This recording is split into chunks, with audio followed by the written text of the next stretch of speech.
ورحمة الله وبركاته. بسم الله والحمد لله والصلاة والسلام على أشرف المرسلين وعلى آله وصحبه أجمعين. أما بعد. ബഹുമാനപ്പെട്ട ഉസ്താദുമാരെ, മറ്റെന്റെ ശബ്ദം ശ്രവിക്കുന്ന മുത്തഅല്ലിം സുഹൃത്തുക്കളെ, വിധികർത്താക്കളെ, നാം ഇന്ന് ഇവിടെ ഒരുമിച്ച് കൂടിയിരിക്കുന്നത് സർഗവസന്തം പെയ്തിറങ്ങുന്ന ഇബ്തിഹാജിന്റെ മനോഹരമായ വേദിയിലാണ്. നബി തങ്ങളോടുള്ള സ്നേഹം വിശ്വാസിയുടെ അടയാളം എന്ന വിഷയത്തെ ആസ്പദമാക്കി അല്പം പറഞ്ഞുകൊണ്ട് ഞാൻ നിർത്താം. നാഥൻ തൗഫീഖ് നൽകുമാറാകട്ടെ. ആമീൻ. പ്രിയമുള്ളവരെ, മനുഷ്യകുലത്തിന് അല്ലാഹു നൽകിയ ഏറ്റവും വലിയ അനുഗ്രഹമായ നബി സല്ലല്ലാഹു അലൈഹി വസല്ലം തങ്ങളെ കുറിച്ചും അവിടുത്തോടുള്ള സ്നേഹത്തെ കുറിച്ചും സംസാരിക്കാനാണ് ഇന്ന് ഞാൻ നിങ്ങളുടെ മുന്നിൽ നിൽക്കുന്നത്. ഒരു വിശ്വാസിയുടെ ഹൃദയത്തിലെ ഏറ്റവും വലിയ സമ്പാദ്യമാണ് പ്രവാചക സ്നേഹം. എന്താണ് പ്രവാചക സ്നേഹം? അല്ലാഹു സുബ്ഹാനഹു വ തആല ഖുർആനിലൂടെ പറയുന്നു, ഖുൽ ഇൻ കുൻതും തുഹിബ്ബൂനല്ലാഹ ഫത്തബിഊനി യുഹിബ്ബുകുമുല്ലാഹു വയഗ്ഫിർ ലക്കും ദുനൂബക്കും വല്ലാഹു ഗഫൂറുർ റഹീം. നബിയെ, താങ്കൾ പറയുക, നിങ്ങൾ അല്ലാഹുവിനെ സ്നേഹിക്കുന്നുണ്ടെങ്കിൽ എന്നെ പിന്തുടരുക, എങ്കിൽ അല്ലാഹു നിങ്ങളെ സ്നേഹിക്കുകയും നിങ്ങളുടെ പാപങ്ങൾ പുറത്തു തരികയും ചെയ്യും. അതായത് അല്ലാഹുവിന്റെ സ്നേഹം ലഭിക്കാനുള്ള ഒരേ ഒരു വഴി നബി സല്ലല്ലാഹു അലൈഹി വസല്ലം തങ്ങളെ സ്നേഹിക്കലും പിന്തുടരുമാണ്. നബി സല്ലല്ലാഹു അലൈഹി വസല്ലം തങ്ങളെ സ്നേഹിക്കാത്ത ഒരാൾക്കും ഒരിക്കലും സത്യവിശ്വാസിയാവാൻ കഴിയുകയില്ല. കാലം കാർത്തിയുഗം എന്ന് വിശേഷിപ്പിച്ച പെണ്ണിനും കള്ളിനും കൊള്ളക്കും കൊലക്കും യുദ്ധത്തിന് മാത്രം വേണ്ടി ജീവിതം അർപ്പിച്ച കാട്ടർബി സമൂഹത്തെ മാറ്റി ചിന്തിപ്പിച്ചുകൊണ്ട് നിങ്ങൾ ഭൂമിയിലേക്ക് കരുണ ചെയ്യുക, എങ്കിൽ ആകാശത്തുള്ള നിങ്ങൾക്ക് കരുണ ചെയ്യുന്നു പഠിപ്പിച്ച് സ്നേഹം സഹായം കരുണയും പഠിപ്പിച്ചവരായിരുന്നു നബി സല്ലല്ലാഹു അലൈഹി വസല്ലം തങ്ങൾ. സ്ത്രീക്ക് ജനിക്കാനുള്ള സ്വാതന്ത്ര്യമില്ലാത്ത അറേബ്യൻ രാജ്യത്ത് ഒരു പെൺകുഞ്ഞിന് ജന്മം നൽകി അവളെ വളർത്തി വലുതാക്കി വിവാഹം കഴിപ്പിച്ച മാതാപിതാക്കൾക്ക് സ്വർഗമുണ്ടെന്ന പ്രഖ്യാപനത്തിലൂടെ സ്ത്രീക്ക് ജനിക്കാനുള്ള സ്വാതന്ത്ര്യം നബി സല്ലല്ലാഹു അലൈഹി വസല്ലം തങ്ങൾ നേടിക്കൊടുത്തു.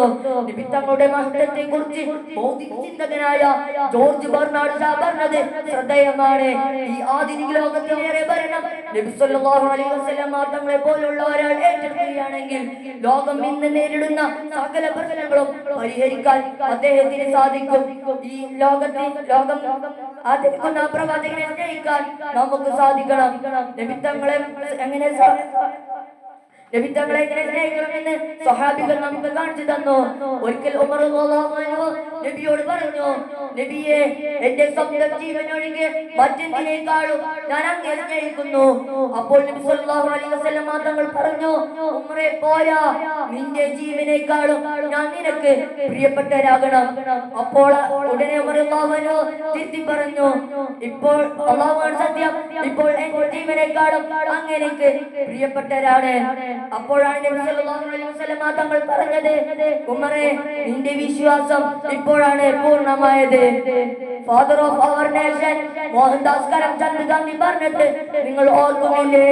മഹാത്മാഗാന്ധി നബി സല്ലല്ലാഹു അലൈഹി വസല്ലം തങ്ങളെ കുറിച്ച് പറഞ്ഞത് ഇങ്ങനെയാണ്, ലക്ഷക്കണക്കിന് മനുഷ്യരുടെ ഹൃദയത്തിൽ അജയ്യമായ സ്വാധീനം ചെലുത്തുന്ന ഒരു വ്യക്തിയുടെ ജീവിതം എങ്ങനെയാണോ അതാണ് ഞാൻ നബി സല്ലല്ലാഹു അലൈഹി വസല്ലം തങ്ങളുടെ ചരിത്രത്തിൽ കണ്ടത്. ലളിതമായ ജീവിതം നയിച്ചിട്ടും ലോകം കീഴടക്കിയ ആ മനുഷ്യനേറെ ഉടമയോടുള്ള സ്നേഹം നമ്മുടെ രക്തത്തിൽ അലിഞ്ഞു ചേരണം. ഫോട്ടോ ഇല്ലാത്ത, പ്രതിമ പ്രതിഷ്ഠിക്കാത്ത കോടാനുകോടി ജനഹൃദയങ്ങളിൽ ഒരു നേതാവിന് കടന്നു വരാൻ കഴിഞ്ഞിട്ടുണ്ടെങ്കിൽ ലോകമേ ഞാൻ വെല്ലുവിളിക്കുന്നു, അങ്ങനെ ഒരു നേതാവിന് കൊണ്ടുവരാൻ ബോക്സർ മുഹമ്മദ് അലിയെ പോലത്തെ, കമല സുരയ്യയെ പോലത്തെ ആളുകൾ ഇസ്ലാമിലേക്ക് കടന്നു വന്നിട്ടുണ്ടെങ്കിൽ എത്ര മഹാവ്യക്തിത്വത്തിന്റെ ഉടമയായിരുന്നു തിരുദൂതർ മുഹമ്മദ് മുസ്തഫ സല്ലല്ലാഹു അലൈഹി വസല്ലം തങ്ങൾ. പിന്നെ എങ്ങനെയാണ് സ്നേഹിക്കാതിരിക്കാൻ നമുക്ക് പറ്റുന്നത്? നബി സല്ലല്ലാഹു അലൈഹി വസല്ലം തങ്ങളെ സ്നേഹിക്കാനും വിഭജിച്ച് ജീവിക്കാനും അല്ലാഹു സുബ്ഹാനഹു വ തആല നമുക്ക് തൗഫീഖ് നൽകുമാറാകട്ടെ. ആമീൻ. ഇത്രയും പറഞ്ഞുകൊണ്ട് എന്റെ വാക്കുകൾ ഞാൻ വിരാമം കുറിക്കുന്നു. വാഖിറു ദഅ്വാനാ അൽഹംദുലില്ലാഹി റബ്ബിൽ ആലമീൻ. അസ്സലാമു അലൈക്കും വറഹ്മത്തുള്ളാഹി.